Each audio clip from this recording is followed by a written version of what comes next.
Hello, everybody. Back again. I am excited as always. I need to come up with a new intro for myself. But today I sat down with Rachel VITULLO, and she is a co-owner of Joey Scandizzo salon here in Melbourne. She services a ton of high-profile clients, and I thought that was something really interesting and that people want to know. How do you get to do these celebs? Who's the most famous person you did? Any of these things. I'm curious, so I think that maybe you guys would be too. And also her COVID baby proof X, which is her line of bleach proof clothing. That is a tongue twister, but I actually love the line. I own it. I think it's the best thing. I was saying to her, the seasons have just changed and I've opened my wardrobe and all of my black winter clothes are bleached and shit. I'm like, why did I even keep these for the whole summer in my closet? So she walks us through that process, how she came up with the ideas, getting business partners, all these things, and what's next for her. So I really hope that you enjoy this interview, chat, whatever you want to call it, with myself and Rachel VITULLO. All right, the long-awaited interview with Rachel VITULLO. How you going? Hi, good. How are you? Oh my God, man. We have been planning this. I feel like I've been saying this too long, but like a year, I reckon we've been doing this. I feel like, and that's like the hard thing about our industry. It's like, yeah, cool. Like, we'll lock in this day, we'll do it. And then things random. Change. And I feel like it's been like the most random reasons to not be able to connect. But we're here. That's all that matters. Mondays seem to work well. I've just realized I probably should have worn my Proof X outfit for this. And I probably should have worn mine too. Bad representation on both of us. Like, what did she gonna say? I thought you were gonna say something of mine. I'm like, oh, what would I have? Track pants. I know, I love that. I'm literally like t-shirt, track pants on the bottom. Yeah, it's perfect. You're lucky for it. Pants on. I know, right? The amount of like during lockdown, the amount of videos I did, I was like, if only you knew what was not in camera. Oh my God. I did one with Jules recently and we were talking something about feet. I don't even know what it was. And I pulled my foot up from the, like, this is dumb. I don't even know why I'm telling you, but my foot was like purple, like as if I had like no circulation. And I was like, one, look, you have pants on. And two, what the hell's going on with my foot? I'm like, I'm going to have to cut this out. It was so funny. We couldn't stop laughing. So good. You just never know what's going to happen over here. You don't. No idea.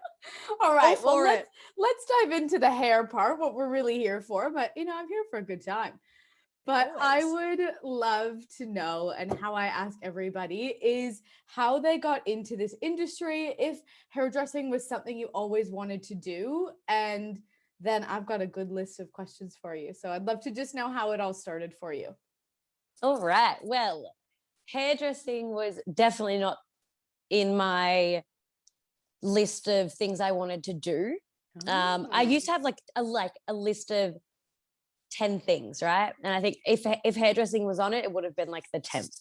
And I'm from like a really small country town, so it got time to do work experience in year 10, and I was told by like my friends in the older ages that if you did work experience in a hair salon, you got your hair colored and cut for free. And they don't do that anymore, but they did do that back in my day. And I was like, well, and as you can tell, I have so much hair. And I was like, I'm going to do that because I want to get my hair done for free. And if I'm going to do it, I'm going to go to Melbourne and I'm going to go to like one of the leading salons at that time. Yeah. And I'm going to go do work experience there. And like, my mum was also a hairdresser at that time. And so like my hands were always in hair and I always like had a knack for it. Like I used to always do my friends' hair, like braid their hair and stuff like that. But I just never saw it being, my career path. But it got time to do work experience. And I remember my first day of work, it was like coincidentally, literally down the road from where I am now. But I remember my first day of work experience. It was with like a friend that's now a really good friend of mine, Amy. She just finished servicing one of her clients, and her client at the end of the service said, I cannot thank you enough for making me look and feel the way I do. And for me, there was like no greater satisfaction than like witnessing that. Oh my God. And I was like, Yeah. And I was like, you know what? I want to make people, you know, look and feel beautiful. And I want to get like, you know, have that feeling as well. And so, you know, for the rest of the week, you know, they had me shampooing and just even in like my work experience. And I was like, I just love looking after people and just making people, you know, look and feel good. And so from that moment, I was just like, you know, and I spoke to my mum and I was like, you know, what do you love about it? And it was like quite like the exact same thing, you know. But like little did I know that it's not just about making someone look and feel beautiful. There's like so many other different avenues in industry and stuff, which I found out later on in my career. But I think that was like the sole reason was that. And so I went, and so I went back to the country and I finished, I started a school-based apprenticeship in a small salon there. But, you know, I think for me, it's like anything I do, I want to do at like my 100%, like, you know, at its best. At the highest level. Yeah. Exactly. And I was like, you know, I think for me, like exploring that was like a big priority. So I completed year 12 and then moved to Melbourne and started working for Joey in 2010. As I just start back at the start again. So I was almost qualified, but moving to Melbourne and applying for a job at that salon, I was nowhere near the skill set that they needed me to be. So they said, in order for us to take you on, we have to put you back into the beginning as a first year apprentice and start you all over again. And they were like, you know, we can hand you the tools to become one of the best in the industry, but it's whether you play with those tools every single day or you don't is what's going to make you or not. And so I was like, you know what, I'm just going to take this opportunity, you know, go back to the beginning again and start again. And honestly, it was the best decision I made, because the moment that I realized the caliber of work that they do in that salon was literally nowhere near where I needed to be, I was like, I'm so glad I decided to do this. Yeah. And then, oh my God, that's so cool. I was really not expecting that whole story. I know. You know me, I can talk for ages. Oh my God, I love it.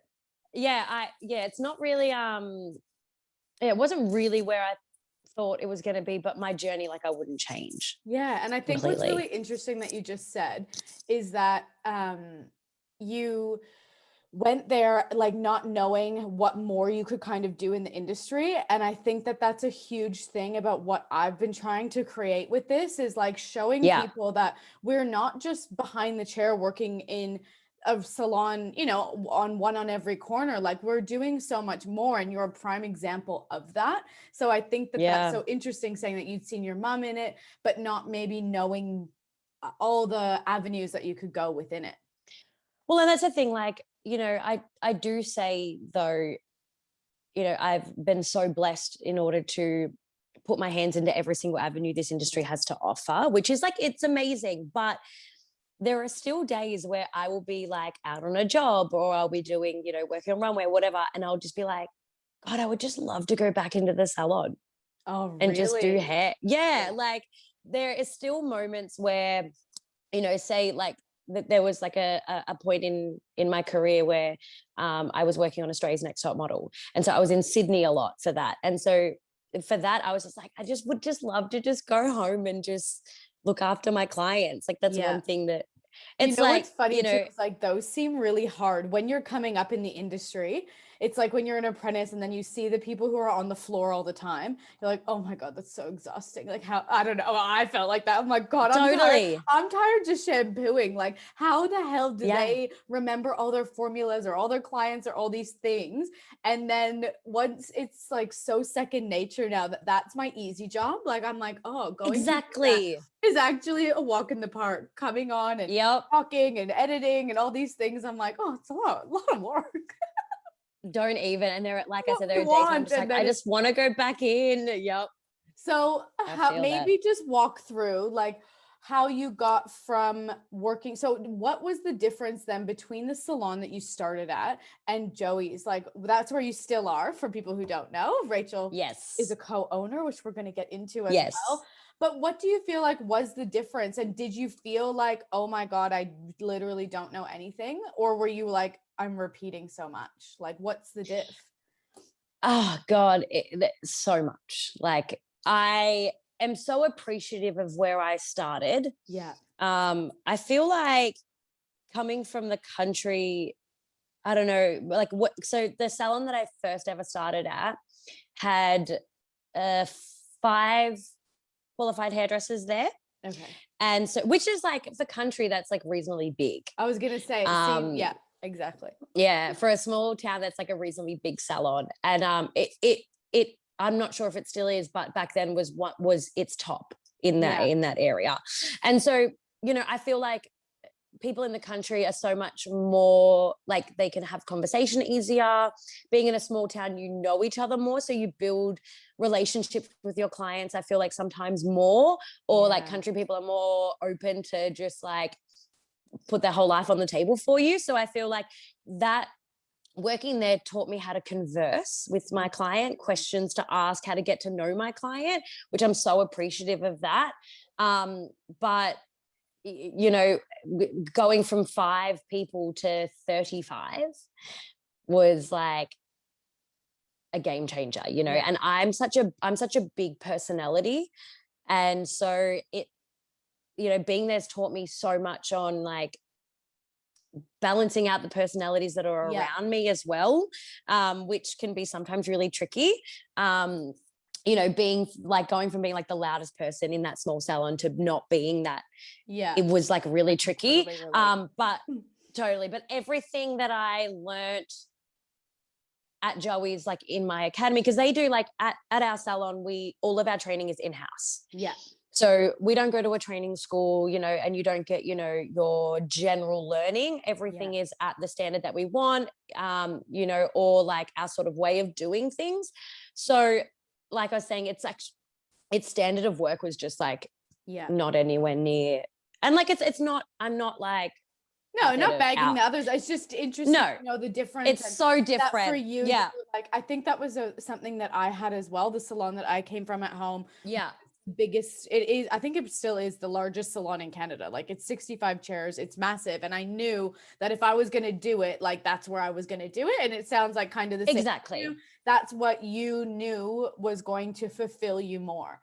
Totally. And that's the thing. So it's like everything that I learned, it just made sense when I was learning it there. You know, I feel like and you know, I've been so lucky to learn from, you know, some of the leaders in this industry. And that's why I've now become, you know, an education ambassador for 11, is because, you know, I got so lucky, and especially regional, that then they're just not that lucky.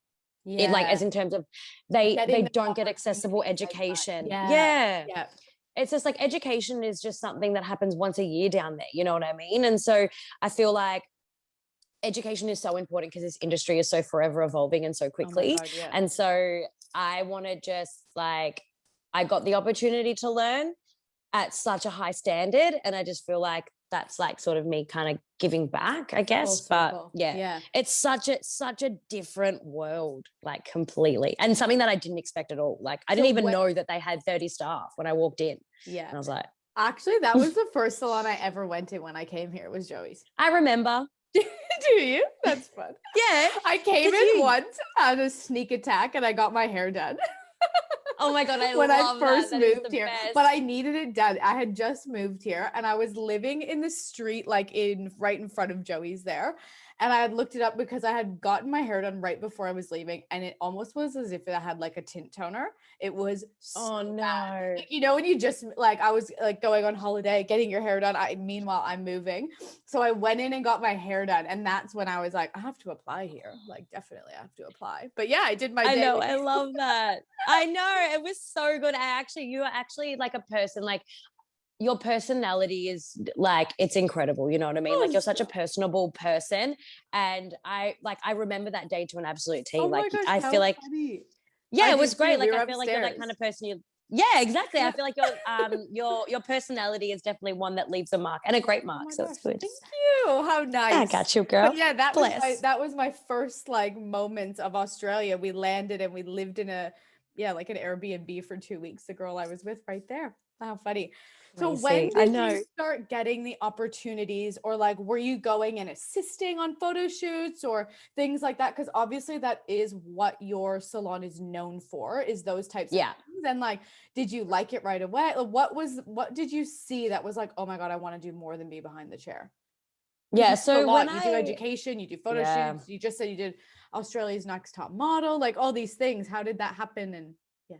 It's crazy. Like, I think 6 months after I started there and I started getting to know everybody a little bit more, there was one girl there that took me under her wing. Her name is Frankie, and she's still a mentor for me in this industry, like 10 years down the track, her and I still talk all the time.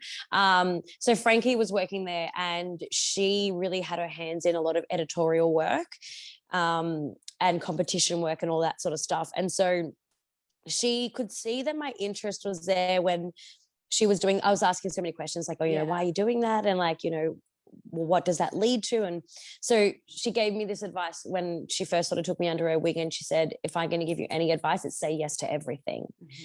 And so she's like, anything that comes your way, you say yes to. And so she was shooting a lot. Like she shot for Italian Vogue and like all of those really, incredible magazines. And she was always like, you're coming with me, like without even having an option. She's like, you know, you're coming with me, you're assisting. And so I was just like, cool, yeah, I'm coming, like all for it. Shoots, like photo shoots and editorial work was the first avenue I put my hands into. Kind of, yeah. Yeah. And I, at that point in my life, like loved it. Like being able to learn about how hair transfers from real life onto camera is so different. And so I got to learn all about that, you know, like, you know, it's literally about one little flyaway, or if you like have one tiny part, it shows, like everything shows up on camera. But then when it comes to color work, color shows up so opposite to color sometimes, and depending on your background. And so I learned so much about photo shoots with working with Frankie. So that was incredible, having like Frankie take me under her wing. She also introduced me into the competition world by assisting her. Like she taught me about from start to finish, you know, where to start from to all the way through to your shoot day, which, you know, I still use that strategy like now. And there's so much prep. That was the biggest thing that my eyes, I think, were open to as well when I moved here. I always used to go with Charlene every shoot, everything. I still do. But that was a huge thing to me, that there's so much prep, and those details leading up is what makes or breaks it on the day. Can I tell you, I remember when not enjoyable for everybody else around you.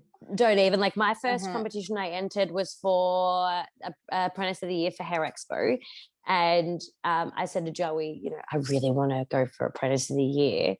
And he's like, okay, well, that's cool. You have to come to me with 200 photos of hair you like. And I was like, what? He's like, yeah, 200 photos of hair you like. And then what we'll do is we'll sit down and we'll go through every single photo and we'll categorize them and why you like it, why you don't, and all of this sort of stuff. So I did that. Yeah. And that's still like a strategy that I do now. So it's like, okay, 200 images of hair I like, and then categorize it and work out what I like, what I don't, put them in groups of families, work out what flows and then what doesn't, and then work it out from there. But photo shoots, like editorial and stuff, I feel like the more I delved into it, the hard thing is for Australia is that they're not necessarily as creative and adventurous with editorial hair. So I feel like it wasn't an avenue that I would have liked to have stayed in for a long time, because it was very simple hair. And being in Melbourne, in order to be paid, you had to do both hair and makeup. So, you know, in Melbourne doing that sort of editorial stuff, you have to have the ability to do both hair and makeup. They only want to hire one person for the day. Yeah. So I was kind of like, well, I've sort of exhausted all options in that. So I moved on from that. But every other opportunity, you know, like I was still an apprentice when we worked on Project Runway. Do you remember that TV show? Yeah, but that all came through just with Joey growing himself, you know, being the face of the brand. Because when I first started at the salon, it was Rock Ebony for 6 months. And then he bought them out, right? Yeah, and then in July 2011, he bought them out and created Joey Scandizzo salon. So when he did that, he really hit the ground running with exposing his name as big as he can, and doing all of that to create those opportunities for us underneath him. And so, you know, Project Runway came around, which like weirdly that was in like 2011 or 2012, and I'm still friends with one of the contestants on that show, and the models on that show as well. Through Joey, like, did you just have this good relationship with him? Because I think a lot of times an owner like that, just any owner, but a lot of male owners, you know, in big companies like that, can be very intimidating for an apprentice or anybody 100%. going in. Like, I talk about it all the time, the owner of my old salon, like, you know, you never kind of knew what you were going to get sometimes. And I think being a person who were you intimidated by him, and did you just go up and be like, I want to go on these things, or like was that something that gradually see that's how I was definitely that person. You just got to do it. Like, you just have to bite the bullet, because at the end of the day the worst thing that he's going to say is no. But like you know, it still says this, opportunity comes to those that work hard. And so for me, you know, and for any new apprentice or any new senior that we employ at the salon, we let them know that that's, you know, one obviously really big incentive of being a part of our family is, you know, all of the things we do outside of the business, but those get handed to those that work hard. And so for me, I was like, okay, if that opportunity is going to come to me from like really busting my ass, I'm going to buzz my ass. And so, you know, I would go in there whenever they would need me. I'd start early, I'd stay late, you know, I'd assist anywhere I can, you know, anytime anyone needed help with anything. In academy, I would always make sure I'd have all the models, you know, I'd put my hand up for anything, you know, I wouldn't be afraid to jump into something and like just give it a red hot crack. Like, I knew where I wanted to be, and I knew the steps I had to make to get there. Like a lot of people, you know, I really thought out my journey to get to the top. Like, it wasn't like I really sat down and was like, this is the steps I need to do, and this is what I have to achieve in order to, you know, become where I am now. Like, it wasn't something that I was just sort of winging. It was really, really, really well thought out. And so I did the exact same things in order to receive those opportunities. You know, I would help Joey whenever he needed to, or Frankie, or, you know, or anyone else that was there. Anytime Hermes, you know, anyone that needed any help, I was like, I'm doing it. Like, yes, I'm there. I could be there early. I can be there late, you know. And then for that, and it was also just being like a good team member too, you know, just being a good team member also helps, you know, playing, you know, being personable with everybody else, you know, understanding that the moment you walk in that door, you are switched on, you are working. Totally. You're in your workspace. And that was something that's always, and something that's come up on a few episodes, I think, is just like leaving your stuff at the door, but also that having a good team around you can balance when you are having a bad day, that having a big team like that, there's other people sometimes that you can rely on to carry that. Yeah, like I have a bad day. I have bad days. Like, everyone has bad days. But like, I feel like everybody at the salon, we just understand. Like, right now we've got a really, really, really good team, and we just understand each other. And, you know, we can see it on each other's face if we walk in or if we do, like, because, you know, sometimes you want hair to look a certain way and it just doesn't happen, especially with color, because it's so unpredictable. No matter how, I always say, I'm like, no matter how much I want this result as much as you do, I'm just as disappointed that it's taking 3 appointments. Totally. And it's just annoying. And so, you know, you'll go in the back room and someone will be like, you're good, like, I'm just checking in on you. You'll be like, every color I did today just didn't work out how I wanted it to. And they're like, it's all good. Always one day that they'll always be that way. It's like when it rains, it pours. And then, you know, we all just help each other out and be like, it's all good. Tomorrow is a brand new day. Like, today is done. You can't go back and redo what happened today. You go home, you like, don't even think about it, because you can't change what happened. Go home, you go to bed, have the best night's sleep, eat your favorite meal, wake up in the morning, start all over again, you know. And it's great. Like, all the guys there are just incredible. Good advice. What has been your like biggest, either like celeb person or like biggest moment maybe so far that you were like, oh my God, am I really doing the hair for this? Or maybe one of those? It was Priscilla Presley. Okay. So Elvis Presley's wife. Yes. Oh my God. that for me, well, she's one of them, but that for me was just like iconic, you know, like this was a woman that is like the epitome of a woman. Yeah. You know what I mean? Like I was nervous because so the first time I met her, I was assisting Joey. Okay. And Joey was doing her hair. And do you know, like, when you talk to like your parent, like your mom or your grandma or whatever, like they would never leave the house without being head to toe done. Yeah, my granny. Yep. Blue Yeah, like eyeshadow to her eyebrows. Totally. And like then my grandmother every Friday. exact like my grandmother is the exact same. Like she is the exact same. Like we weren't actually allowed to meet Priscilla until her makeup was on.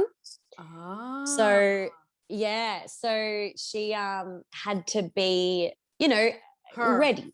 Yeah.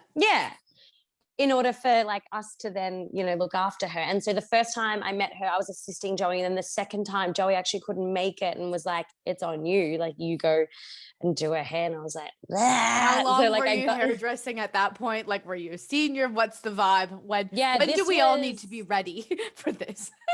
You can, there's no such thing as being ready. I did, that was 3 years ago, 3 or 4 years ago.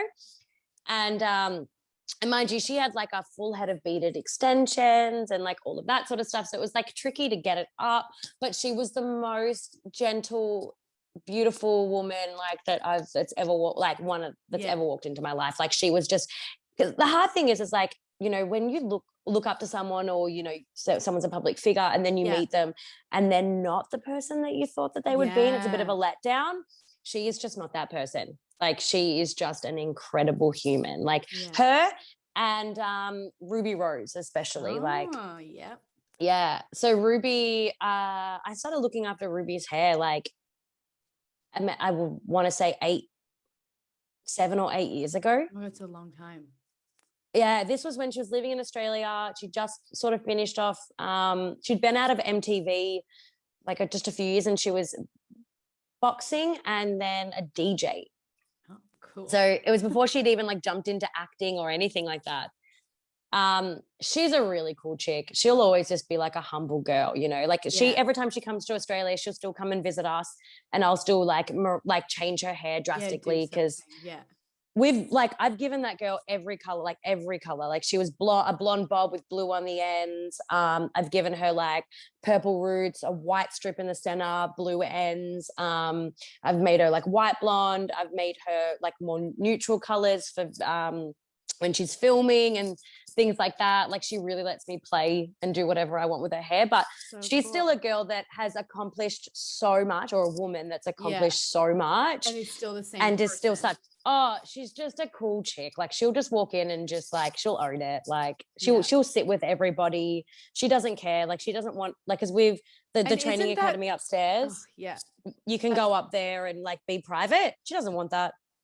It's so nice that people come in like that, and in a big salon like that, it's just as exciting for everybody else as it is for you doing her hair. You know what I mean? Like everybody. But even like the times that she, exactly, like the time she would want to come in is at 2 p.m. on a Saturday, which is like the peak. That's like the absolute literally worst time of any hairdresser's week is 2 p.m. Literally. The second last time I did her hair, second last time I did her hair was on New Year's Eve. Oh my God. At 2 p.m. That's so funny. It was just packed in that salon, and she wanted to be white blonde and like from her like dark brown hair, white blonde. And I was like, we're doing it. All right. Stay back till like 7 p.m., but it was great. Perfect. New Year's, no worries. I'm not going out. Love that. Easy. Yeah. No plans. How do those things happen where I know that some people have like an agent or something that they go through? Are those things happening for you because of Joey and because you work there, or do you have somebody now that you put in place to get you those gigs? How do those things happen? Joey personally has an agent. But the salon hasn't got an agent. I don't have an agent. am just the kind of person where I'll meet anyone and be like, come in and let me do your hair, like anyone that I meet. I think and this is also a reason why I took the avenue on being a colorist, was because Joey only cuts hair. Yeah. So that's where I strategize one way of working up. Yeah, right hand. I can be his sidekick. Exactly. Yeah. So I was like, well, Joey is, because, I always wanted to be at the top. So I was like, okay, at that point, Joey was Joey and only cuts. The other two business partners at that time were only cutters too. So I was like, okay, going up that ladder is just, I'm not going to get there. So by taking the color road and being predominantly a colorist in the salon, I can get to the top quite quickly and then become Joey's right-hand man. Yeah. And so, those opportunities I received from being a colorist, because Joey particularly can't color, but everything, which is great for me, but everything Did you else, hear that? He can't color. Yeah, exactly. You can't get, as much as he tries to think he can, that man cannot color. I'm gonna have to get him on for a rebuttal. It's fine because I can't cut short hair. Like, I'm horrible at cutting short hair. So and he's the fucking, like, he's the goat at cutting short hair. So props to him for that, but I cannot do that. That's so funny. I literally, like, I just reach out to people. Like, I still reach out to people at Instagram and I'm like, hey, I'm me. Yeah. If you're ever in Melbourne and you are looking for someone to make you look and feel beautiful, I'm your girl. Like, I'm the person you come to. And I still do that. Yeah. Love that. I think that's something too that I've been sharing with people throughout each episode is like, that's actually how it happens. You slide into the DMs. Exactly how it happens. Like, that's how I have gotten every single person on my podcast is just a DM and then set up the email and get it going. But that's how you do it. Hang on, give me 1 second. I'm so sorry. Don't worry. What's wrong, babe? Oh, there's a spider on the ground. Can I just go get this spider? Give me a sec. Yeah, go. Yeah, totally. You can all right, hang on. I'm gonna take you with me. There's a spider on the ground. Not just my fiance's petrified of them. So he's gonna be exposed. Baby, where? Here. We're keeping this. Oh, okay. Okay, there you go. I could just hear him staring at me, being like, yeah. And I'm like, what is he doing? While we're paused, I'm gonna get you to flick your hair on your mic side out of your mic. There. Oh yeah, there we go. But that is putting your hair other everywhere. side There we was go. behind, and I was like, I'm just gonna wait for the right moment to tell her to flick her hair the opposite way. There you go. We good there? Yeah, that's perfect. It was the same when I was doing one with Tom White and his beard, his big beard. Oh, you just ruffle, right? And it like tickles it the whole time, and then I have to go. Not a vibe. And, like edit it. Well, that was just a really great moment. I might just use that as your Yeah, use it. I love that. Go wild. Too funny. So I want to go into, now you've gone from doing your apprenticeship, working your way up with Joey's, all of these things, getting these opportunities. How does that then translate into you being a co-owner now? Like, what does that mean? How does that happen? Do you ask? Do they ask? It was so random. Like, it was the most random thing. Like, I think I was like either in between my clients or I was on my lunch break and I was outside and Joey was sitting out there as well. And he looks at me and goes, hey, would you ever want to open up your own salon? And at that point I was like, nah. And he goes, and is that true? You never had that vision for yourself when you talk about this ladder that you had for yourself, that was never on it? No, never opening up a business from scratch, like a hair salon from scratch. He said, would you ever open up your own? I said, no. And he's like, why? And I was like, at that point, 11 Australia was just like growing so quickly. And which is also an umbrella of Joey. Yeah. Right? Yeah. Exactly. Yeah. So he's got a percentage in 11 Australia too, as creative director. And so that was growing and I was playing a really big role in that growth as well. And, I was still growing me and still putting my hands in so many different avenues. And I just said to him, I was like, look, in order for me to open up a business and start a salon from scratch, everything else I do outside of the salon has to take a back seat for at least 2 years. Yeah. And I was like, I'm still haven't even worked out who I am yet, or like, you know, what kind of hairdresser I want to be and all of that. And so his response to that was, well, do you want to buy in here? And I was like, in where? And he's like, here. Just like, it was literally just that casual. This place right here. This lunchroom. And I literally was just like, I never thought that was even an option. And he's like, well, it is. So think about it. It was literally just like that casual. And I was like, I'm just going to get on the phone. And like, I called my mom and dad straight away. And I was like, this just happened. And they were like, really? I didn't even think that was an option. I was like, neither did I. And so, you know, I sat down and thought, you know, is this an opportunity I want to take on? Is this not? You know, once I sat down and spoke with the boys about it, they were like, you know, essentially your role's not going to change in what I do day to day, because at that point I was mentoring at that point. Yes.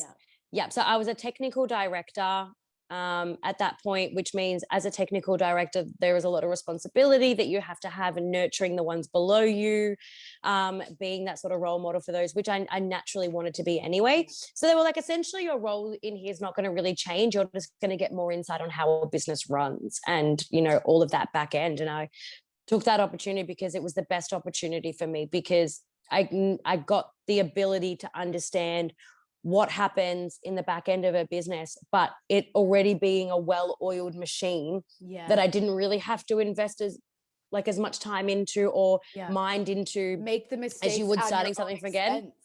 Yes, exactly. And like having the backup of those 3 boys at the time that have been running that structure for 10 years already, I was just sort of slipping in, you know, and once again, having Joey, John and Joseph not being colorists meant that I had my own department, you know, with the color department. That was sort of my jam. And so I got to start having a voice in, you know, how I wanted that department to be and how I wanted, you know, the color group, how I wanted them to grow and evolve and that sort of stuff. So for me, nothing else outside of the business had to change, which was great.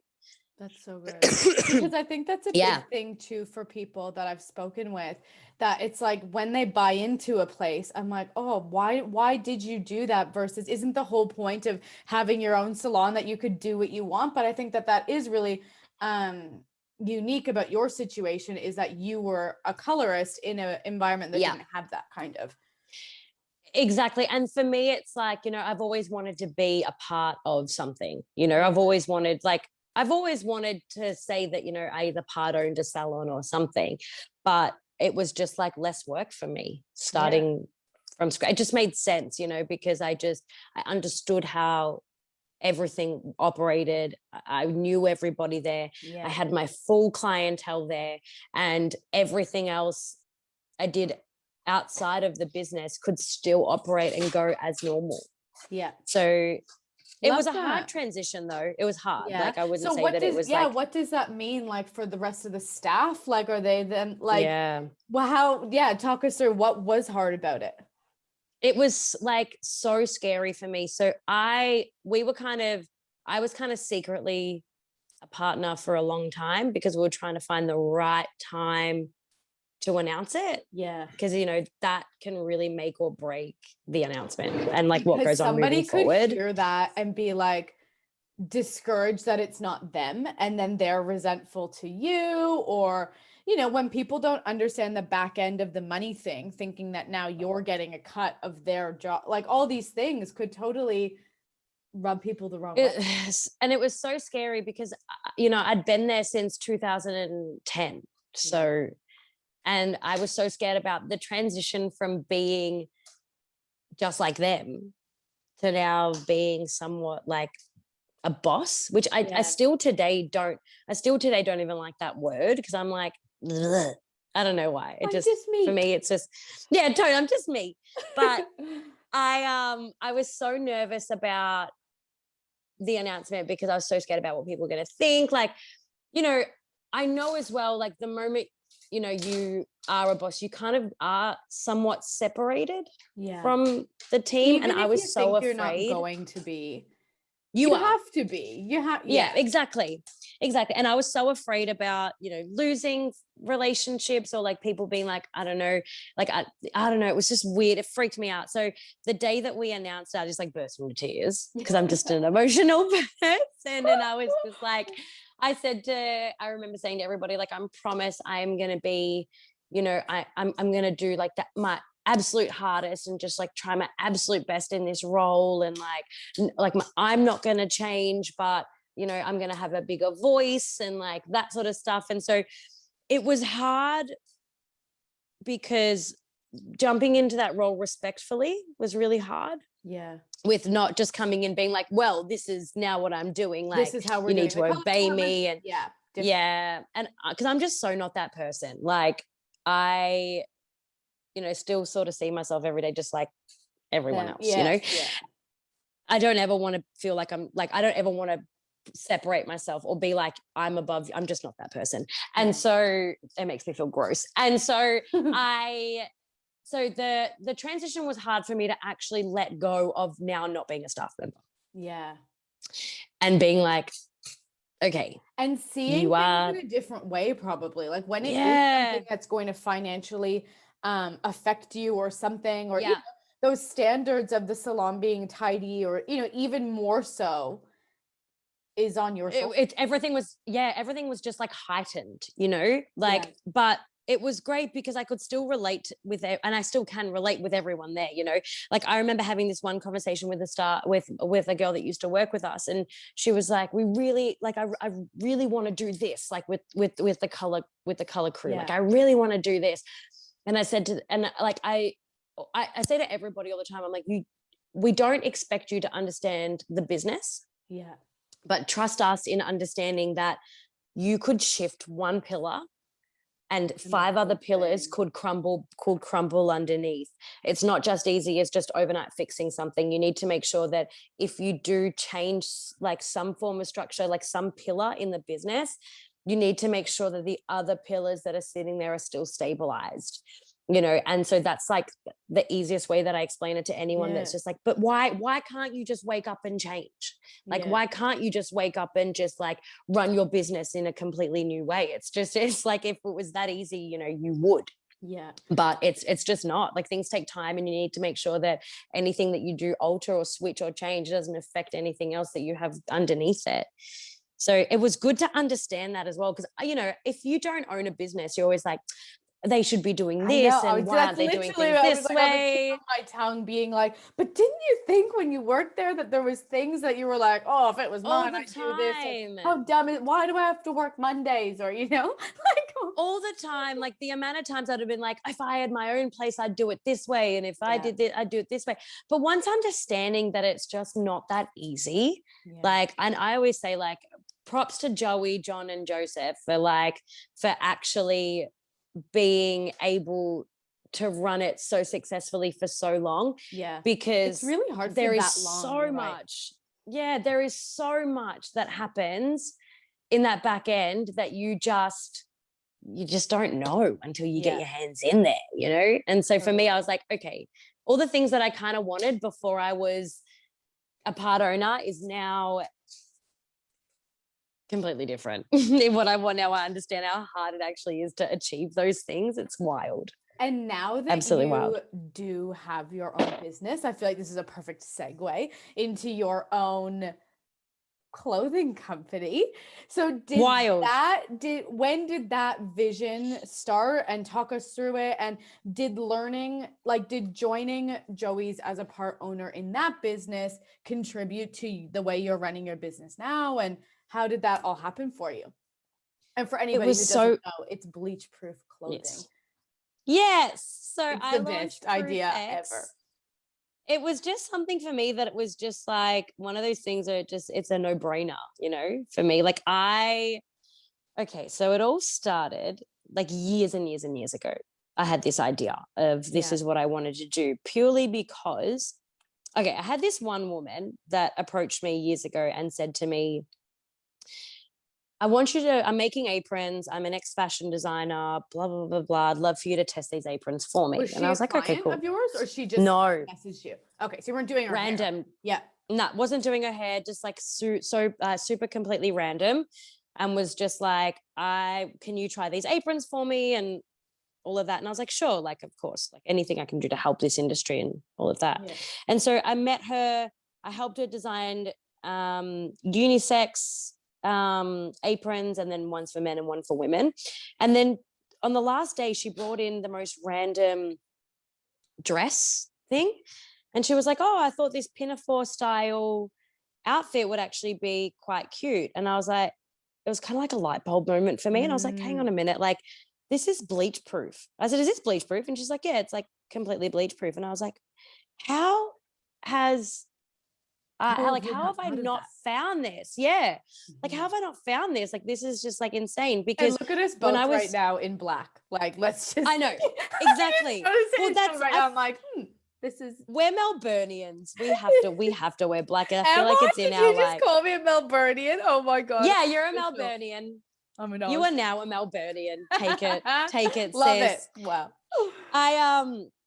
Because I hate wearing aprons. Like, I hate it. I cannot handle it, because I'm 4'11", and I just feel like when I wear one, I am so small, and I feel like when I wear one, I look like an absolute potato. Like a complete potato. And I was like, I lose my shape and I feel ugly. And I feel like, being in the hair fashion industry, you have to look the part, you've got to wear what's trending and all of that sort of stuff, but you ruin everything you wear. So it's like, why invest in something that is actually literally what just happened, because we're going into winter now. And I was going through, I literally was like this, swiping through my closet, like, why the F is this even hanging here when it's half red? Like, why covered in bleach? Yeah, last season. So that was I feel you, sis. My order for you, because I've just done a big Proof X order. I'm like, enough of this. Like, I'm never going through this again. It's done. Ridiculous. Yeah, it's done. And so that, for me, like years ago, I was like, okay, this is what I want to do. But finding the right business partner was really hard, because I don't have the time to run that back end. Yeah. With the talks with the manufacturer. Did you learn that from then joining this business, realizing how much goes on behind the scenes? Like, when you joined Joey's, were you like, holy shit, it's a whole nother world. Yeah. Like, the fashion world is so different. It's actually got nothing to do with my industry. Yeah. So how did our industry happen? How did you even know you needed a business partner, or how did you know how to go about that? I spoke to my girlfriend. Her name's Effie Kats. Yes. She's a designer of multiple brands herself. She's a really, really good girlfriend of mine. So I spoke to her and I said, where do I start? I was like, what do I do? Like, help me. She's like, you need a manufacturer. And I was like, okay. She's like, you need to register a business name. You need to set all of that up. You need to find a manufacturer that can do your stock, do your samples, do all of that, something that's cost effective. And then you got to sit with an accountant and you got to work out what your markup is going to be in order to make X amount of profit, and costs and all of that sort of stuff. And then you've got to shoot it, and then you've got to market it, and then you've got to reach out to different kinds of people and do all of that sort of stuff. I was like, whoa, I'm in way over my head. Like, plus working full time. Like, it's not like you just working do this full time on the side, like, but actually it was kind of in lockdown that happened for you, no? Well, yeah. So once Effie told me where I need to start and what I need to do, fast track 6 months down the track, and COVID happened and lockdown happened, and I am just not that person that can sit at home. I can't sit at home and just do nothing. I'm still doing my COVID project.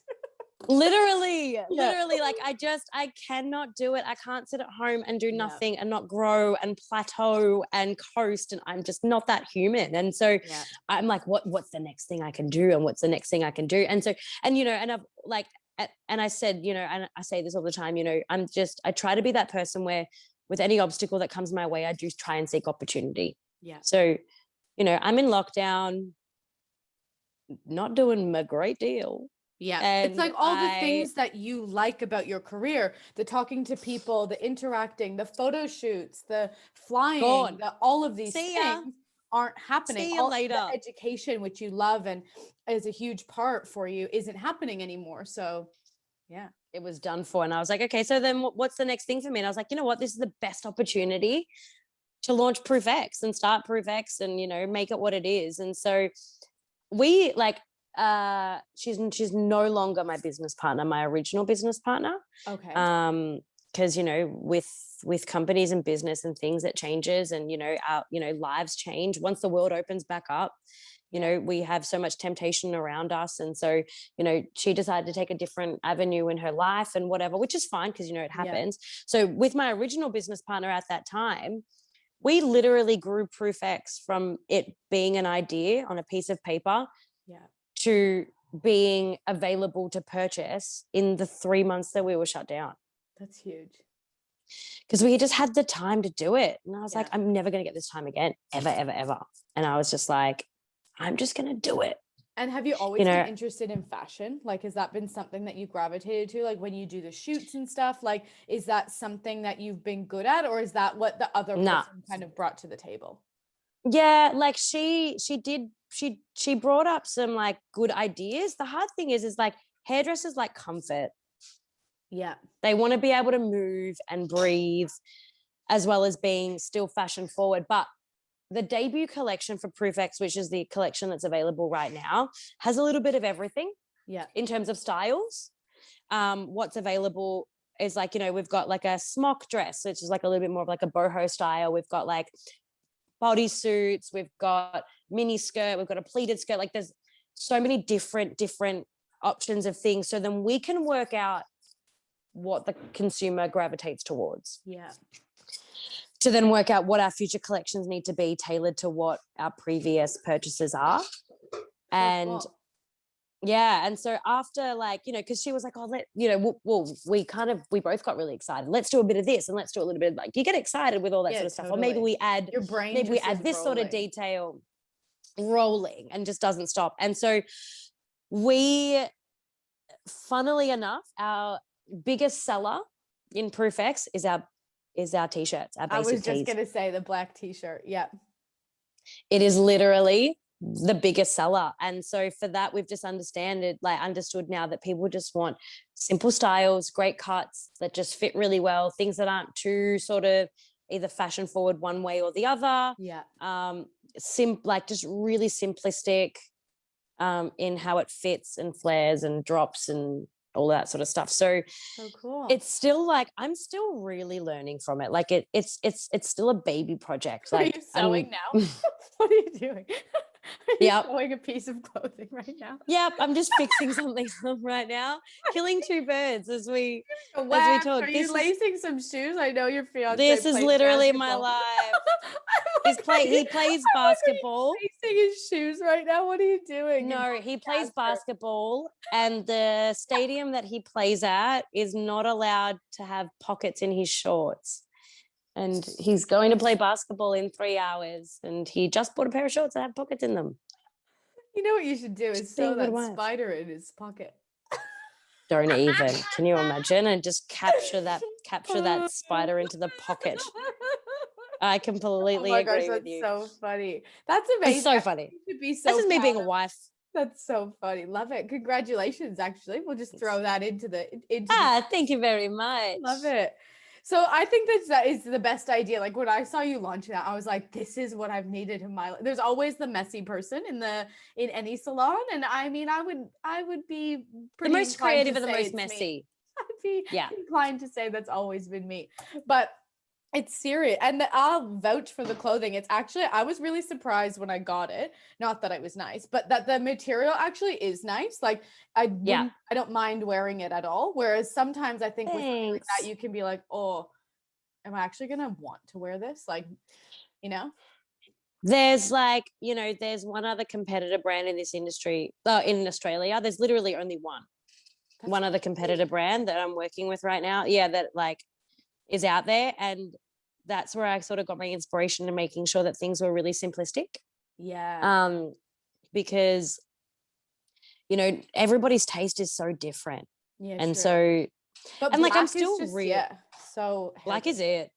Black is so it. And like, I I'm still really learning. Like I'm learning patience with ProofX because it's not, starting anything. It's not going to, you're not going to be, it's not an overnight success as much as everybody would like it to be. It's really not. And so, it's still brand new. Like we launched in November. So I'm enjoying the uncertainty of it, and I'm enjoying the whole, I don't know what direction we're going to go in. And like, I'm just really loving that I'm doing something completely brand new. I think you and I have similar personality traits in that if we do something, it has to be amazing before it's even kind of put out there or something, like 100%. And I get frustrated with myself that I have so many kind of things happening, but I feel like I'm doing them all 60% or so. Like I can't handle that. But that's something I'm really trying now to be like, it is okay if your episode comes out on Tuesday evening because nobody gives a shit but you. No. Oh no, like we all give things, a shit. like, but no, totally, but you know what I mean? Totally like, get it. I'm very much that way too, and I totally hear you being like, be patient with the process because that's something I've really learned from these conversations, and has been said quite a few times that Kentucky Fried Chicken didn't happen until he was in his 60s or something, or oh my god, people that we're looking up to, a lot of them are twice our age. And well, do you know, like the one word of advice that I was given is that the quicker you come up, the quicker you crash and burn. Because the quicker you come up, the more responsibility you have, the more things you have to take care of, and then you lose your personal touch, and then you kind of get lost in all of it and you don't get to appreciate your journey. So I'm like, all right, let it be a slow burn. Let it be a slow burn, and just appreciate every single second of it. That's what I'm doing. Like every single like milestone, even still now, like if I get a sale come through, I'm like, I got a sale. Somebody bought it. A sale, somebody bought something. Now that I know that I like the fabric, I'm gonna keep diving in. Yes, because girl. it's actually just a really good idea. How did you go not wearing an apron? Did you feel weird? Oh my god, that was so funny. So for anybody who doesn't have me on Instagram, I was sending Rachel a video of me in my top, being like, look, I got the shoulder padded sleeveless top. And she's like, babe, why do you have your apron on? And I was like, I don't know. I was trying to say that in the nicest way too. I was like, and you don't even need to wear your apron. Like, take it off. I'm just so messy, but you were right. I didn't actually, but sometimes the same way you said you feel like a potato in your apron, I like that I'm like hidden in my apron. I'm like, oh great. Oh, do you? Just go guts out, you know? Yeah, totally. Do let a button if I want, you know? Totally. Let it all hang. I'm all for that too. But you need to do an experiment on it and like actually pour bleach on it, let it sit. Okay, I wipe will. it off. Because okay, and you can even wear it when you're cleaning your house. If it doesn't work, you'll just bro, if you get bleach on it, I will literally give you have a lifetime subscription to ProofX. All right. But you can even use it while you clean. You can put White King on it. Oh my god. You can put Domestos on it. Nothing's gonna happen. Okay, I will. What's next for you? What's the next thing when you talk about your ladder? Do you have something now that you're aiming for, or no idea? Where are you at? I don't know. I'm kind of like last year I really coasted, which is fine because everybody did. Well, like in terms of like me as a hairdresser, I coasted. No, you did not. I launched a brand, but me as a hairdresser, I really coasted. And so I don't know if I'm still cool with doing that or I'm ready to jump into some other stuff. Like 11 Australia have just launched a range of color. Oh, actually, I messaged you about that too. Yes, you did. I am the queen of a DM, just for anybody. I love it. I'm a queen of a DM too. I live for a DM, trust me. Good. So 11 Australia color just released, and it is the most incredible color I've worked with. And there is so much room for that to grow and blossom and do all of that. So I think for me as a person, where I want to grow is help grow that. Tap back into the science of color again. Since not educating color in the salon for a long time, I haven't sort of tapped into the full science behind it in a long time. And I'm really interested in the whole science behind hair, and color and counteracting and enhancing, all that sort of stuff. So I really want to jump back into that, and grow that on a global scale. But for me now, I'm just so blessed to have done so much that I just want to give back. I really want to give back. So for me this year, I really want to do as much education as I possibly can, like educate and, still obviously I learn from my team every single day. So, I just really want, like, this year for me is just, I want to give back as much as I possibly can, because last year sucked. Like, in terms of the industry, like, look, I do feel like hairdressing finally got put on the pedestal it deserves last year, because so many people tried to do their hair from home and just couldn't do it. We were essential. So finally, exactly, we are actually deemed essential. So I feel like, for us, we're finally put on the pedestal that we deserve, but we need to back it up, like, people are now appreciating us. Let's show the world what we can do. Show them in our black outfits that we're the best. Exactly, in our black outfits that we can do. So I just want to make this industry great again. Well, I think I want to do more education and do all that. Doing that.